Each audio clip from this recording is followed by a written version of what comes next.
What's going on, Pathways Church? I'm Jake Collins, your middle school pastor, and I'm super excited to join you for this week's Daily Dose. This week, we are going to look at some examples of famous last words in the Bible. What did some of the most well-known people in Scripture say as they reached the end of their journeys? By looking at these examples, my prayer is that it would challenge us to approach the challenges of our own lives with grace, trust, and perseverance. Today, we're starting with what might be the first great epic journey in the pages of Scripture, the life of Joseph. Joseph's story takes up about the last third of the book of Genesis. We see him betrayed by his brothers, sold into slavery, accused of a crime he didn't commit, and thrown into prison. However, God continually demonstrates his faithfulness to Joseph. Eventually, he ascends to a place of authority in the nation of Egypt, just in time to help the people prepare for a coming famine.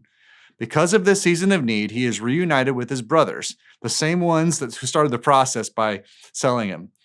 In Genesis 50:20, Joseph says to his brothers, "You intended to harm me, but God intended it for good to accomplish what is now being done, the saving of many lives."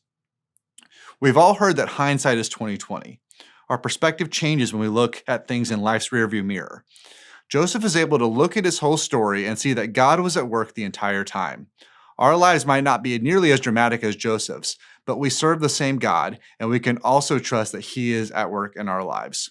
In Romans 8:28, Paul reminds us that God works all things for the good of those who love him and who are called according to his purpose. In the last several years, the phrase "trust the process" has become super common in the world of sports. It started with the Philadelphia 76ers, but it has spread to any team going through a season of rebuilding. The idea is that difficult years will eventually lead to success. Die-hard fans naturally want wins, and they want them now. But it doesn't always work that way, and trust the process is a reminder to stay faithful during the difficult times. In a similar way, there are seasons when God challenges us to trust his process. It might not make sense to us now, but like Joseph, we will one day gain perspective on how he is shaping us into who he has called us to be. That's all for today. Join me back here tomorrow for another Daily Dose.